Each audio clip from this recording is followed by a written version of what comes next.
नमस्कार, मी नीता देव. Barshi today YouTube चॅनलमध्ये आपणा सर्वांचे हार्दिक स्वागत. विविध जाती, धर्म, पंथ, वंश, भाषा, वेशभूषा, केशभूषा, पेहराव, उपासना पद्धती हे आपल्या खंडप्राय देशाचं वैशिष्ट्य आहे. आपल्या देशात प्रेषित मोहम्मद पैगंबरला, इस्लाम धर्माला प्रमाण मानून मुस्लिम समाज विविध क्षेत्रात प्रगतीपथावर आहे. आज रमजानचा पवित्र महिना संपून ईद साजरी होत आहे. रमजान ईद निमित्त सर्व मुस्लिम बांधवांना बार्शी टुडेच्या वतीने हार्दिक शुभेच्छा. बार्शीतील सुप्रसिद्ध चप्पल आणि शूज या क्षेत्रातील उद्योजक, प्रगतशील शेतकरी इक्बालभाई पटेल आज आपल्या चॅनलवर आहेत. सामाजिक बांधिलकी जपणारे उद्योजक इक्बालभाई पटेल यांच्या वाटचालीचा आढावा आज आपण घेणार आहोत. सलाम वालेकुम. रमजान ईदच्या खूप खूप शुभेच्छा तुम्हाला. थँक्यू. आपणास पण. आज प्रगती, समृद्धी, प्रतिष्ठा लाभलेलं व्यक्तिमत्व म्हणून आपल्याकडे पाहिलं जातं. तर आपल्या कौटुंबिक पार्श्वभूमीबद्दल काय सांगाल? कौटुंबिक पार्श्वभूमी म्हटलं तर बघा, माझे वडील आणि त्यांचे 3 चुलत भाऊ, 3 भाऊ होते. असे 4 लोकांचं कुटुंब. चारही पण लोक बार्शीतच होते.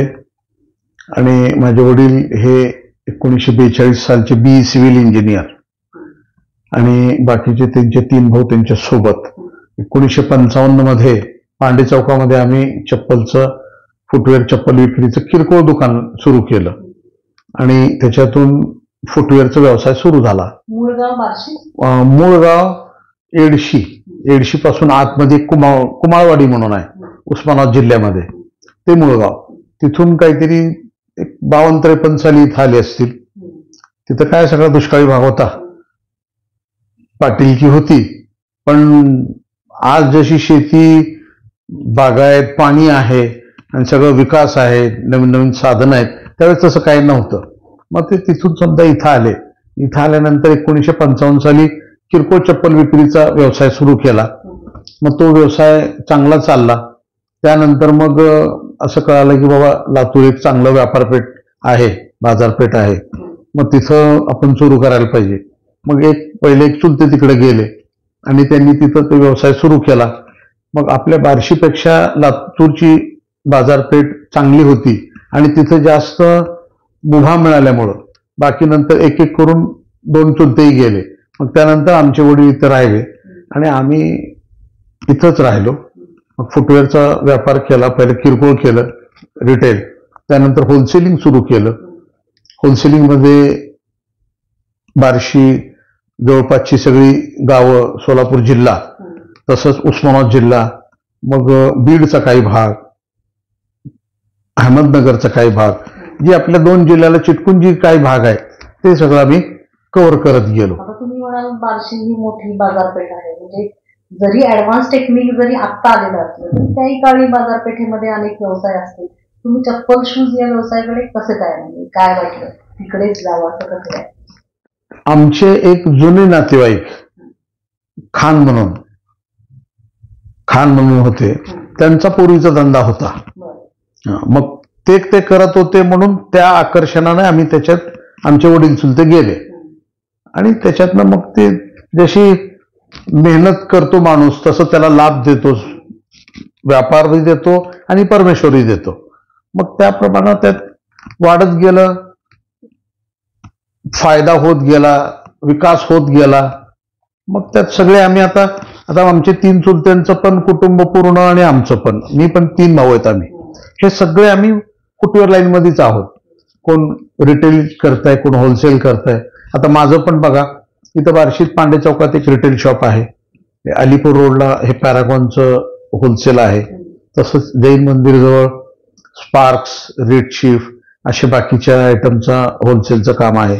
सोलापूर शहरात एक माझं सोलापूर शहरासाठी गोडाऊन ऑफिस आहे आणि अकलूजला पण एक मी मोठं असं रिटेल शोरूम केलंय. सुरुवातीला पांडे चौकापासून सुरुवात झाली आमची. कसं विस्तारत गेलं? आता जसं तुम्ही सांगितलं लातूरला झालं किंवा सोलापुरात झालं, बार्शीतून या भागांमध्ये पण जावं असं कसं काय वाटलं? आता कसं आहे की आपण आपलं होलसेलचं काम सुरू केलं. मग काम सुरू केल्यानंतर जर तुमची सेवा चांगली असेल तुमचे दर चांगले, तुमचा माल चांगला, तुमची सर्व्हिस चांगली, मग शेजारच्या गावातल्या लोकांना, तिथल्या व्यापाऱ्याला कळतं. मग अशी लोक एक एक एक एक दोन आम्हाला जुळत गेली. मग आम्ही बघितलं की बाबा आपण येतोय त्याच्यापेक्षा, त्याची वाट बघत बसण्यापेक्षा आपणच का थोडंसं बाहेर निघू नये, असं विचार करून आम्ही थोडंसं शहराच्या बाहेर गेलो, तालुक्याच्या बाहेर गेलो, परत जिल्ह्याच्या बाहेर गेलो. आता आज तर परिस्थिती अशी आहे की परभणीपर्यंत माझा माल जातो. इकडे मराठवाड्यामध्ये परभणी, बीड, इकडे जामखेड, तिकडे पुणे जिल्ह्यामध्ये जवळजवळ निम्मा जिल्हा आम्ही कव्हर केलाय. बारामती, फलटण, भिगवण, इंदापूर असा भाग. तर शेवट आमच्या याच्यात एक कहावत म्हण आहे, हर चीज का दारोमदार नियत पे है. म्हणजे प्रत्येक गोष्ट ही तुमच्या आमच्या नियतीवर विसंबून आहे. त्याच्यातला तो भाग आपण चांगल्या नियतीनं केलं, लोकांनी आपल्याला प्रतिसाद दिला आणि शेवट काय व्यापार आहे, 2 पैसे त्यातनं आपल्याला मिळतात म्हणले की ऑटोमॅटिक ते इंटरेस्ट वाढतो आणि त्याप्रमाणे सगळं विस्तार होत गेला. हा विस्तार होत असताना राजकीय क्षेत्रामध्ये पण वळाला, तर म्हणजे कसं काय, एकदम व्यवसाय राजकीय क्षेत्र अशी 2 टोकं कशी काय? आता व्यवसाय सेटल झाल्यानंतर 2 मुलं हातात आली, दोन्ही मुलांनी बरोपैकी काम माझं सांभाळलं. मग आता हे व्यापार करत असताना पूर्वी पण गेली 20-25 वर्षापासून पण मी आमच्या मुस्लिम समाजातलं मशिदीचं बांधकाम असेल किंवा एखाद्या मशिदीचं काही काम असेल किंवा एखादं मदरसा असेल तर असे त्याच्यामध्ये काही मदत करणे, एक मदरसाही मी काही दिवस चालवला. त्याच्यातनं एक अशी लोकांची सेवा करणे, आपल्याला जर समजा एखाद्या कोणाचं काही मदत करू शकलो तर त्यात आपलं सौभाग्य म्हणायचं आणि एक समाधान. मग त्यानंतर अशी एक ऑफर आली म्हणा किंवा एक असं की आमचे बार्शी तालुक्याचे राष्ट्रवादीचे नेते, माजी नगराध्यक्ष विश्वासभाऊ बारबोले हे आमचे मित्र, बारबोले घराण्याचं आमचं पूर्वीपासून जवळजवळ 25-30 वर्षापासून आमचा एकमेकाच्या घरातले संबंध. मग तेही म्हणले की तुमच्यासारखी आम्हाला आमच्या पक्षात किंवा आमच्या सोबत काम करायला माणसं हवीत. तसेच माझी सासरवाडी कर्जत, जिल्हा अहमदनगर, तिथले आमदार रोहित पवार, आमचे नेते शरद पवार यांचे नातू, ते माझ्या सासरवाडीत तिथं भेट झाली 1-2 वेळेस. तेही मला नेहमी म्हणायचे की तुम्ही आमच्या सोबत या, तुमच्यासारख्या माणसाची आम्हाला गरज आहे. मग म्हणलं चला थोडंसं आपण व्यापारी केला, थोडंसं लोकांची सेवा करू, असं विचार करून मला कुठली अपेक्षा नाही, मला कुठलं पद नको आहे किंवा मला काही नाही.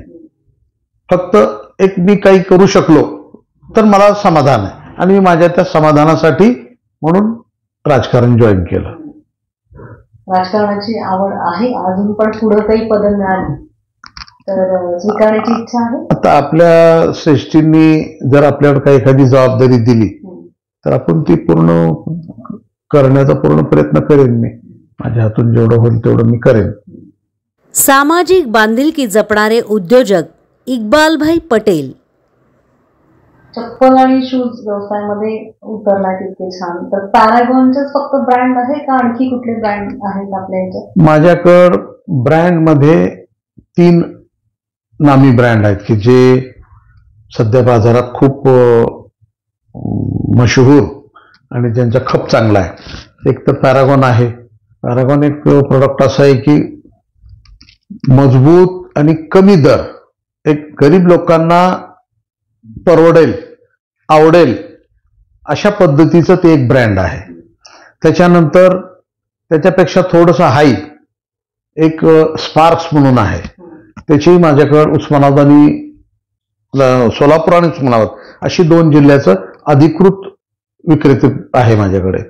तसंच मग उच्च म्हणजे वरच्या श्रेणीच्या लोकांसाठी रेड चीफ जे लेदरमध्ये येत आहे आणि थोडंसं ते महागडं आहे, ते एक ब्रँड माझ्याकडे आहे. असे 3 ब्रँड आणि परत थोडेसे काही नॉन ब्रँड, असं सगळं मिळून आम्ही व्यवसाय करतो. व्यवसाय करत असताना काही तत्व मनाशी बाळगावी लागतात.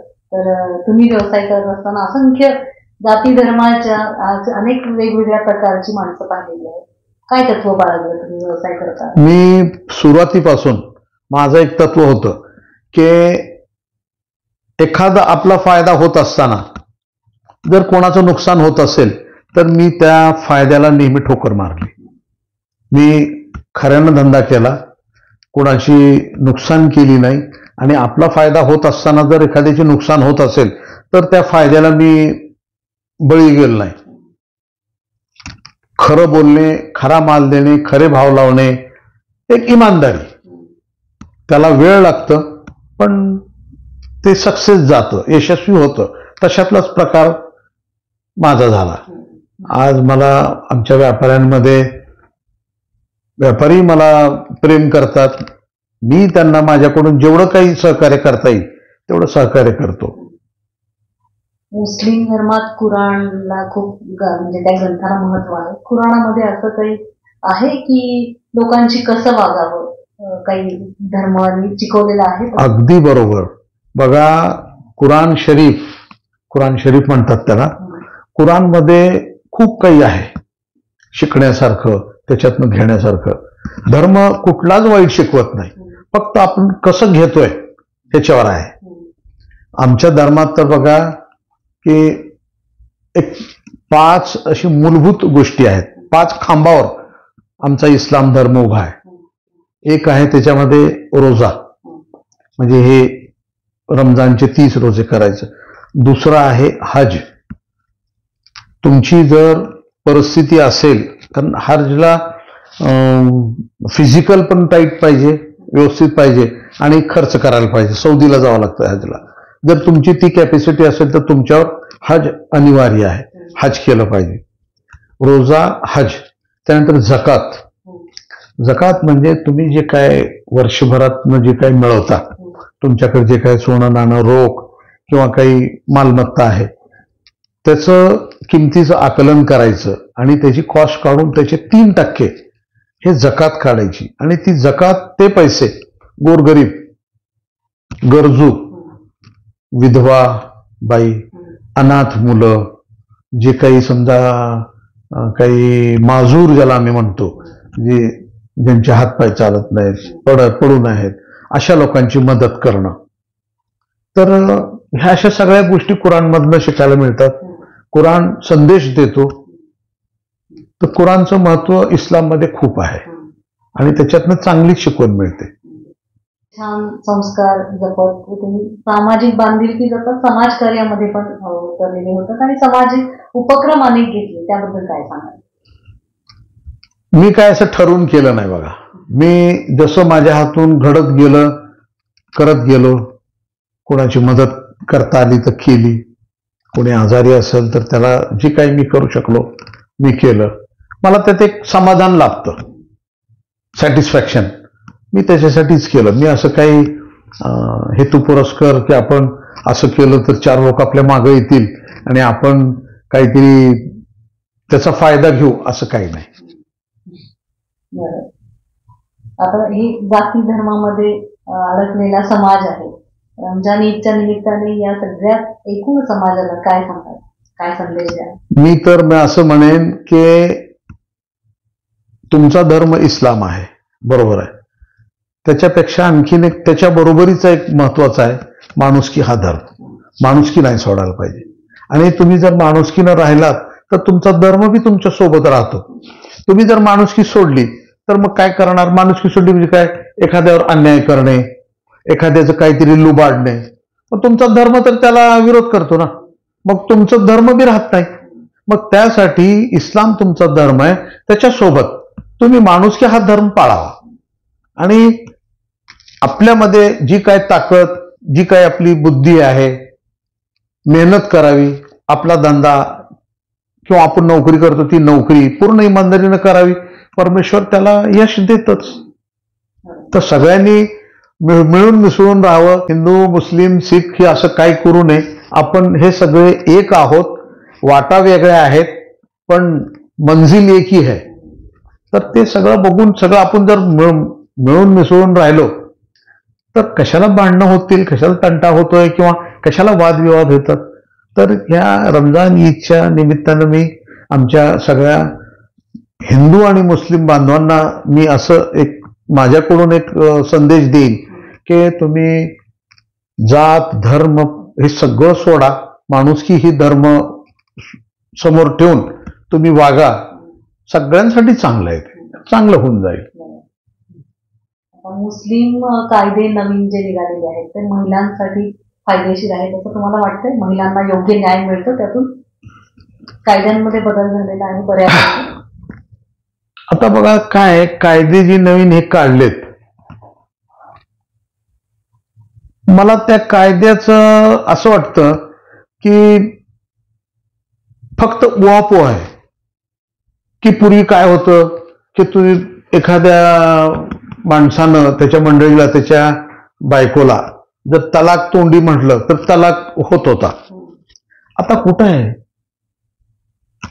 आमच्या धर्मात पूर्वी धर्म नवीन ज्यावेळेस आला होता, धर्म वाढावा म्हणून तुम्ही 3-4 लग्न करा असं मुभा होती. कोण करताय आता? माझ्या बघण्यात तर दुसरं लग्न नाही, दुसरं लग्न बी असलं तर समजा त्याची मंडळी जर अपघाती निधन झालं किंवा काय झालं असं तर ते लहान मुलांना घराला सांभाळून घेण्यासाठी, मग मी तर म्हणतो ते कुठल्याही धर्मात आहे. बाकीच्याही धर्मात एक लवकर जर काही तसं घडलं तर नवीन दुसरं लग्न करतात. पण हे राजकारणी लोकांनी फक्त उहापोह केलाय की ते 3 तलाक कायदा बंद करा, मग आणखीन काही अशा गोष्टी आहेत. ही सगळ्या आपल्या आपल्या सोयीनुसार लोकांनी केलेलं आहे. बाकी असं काय नाही.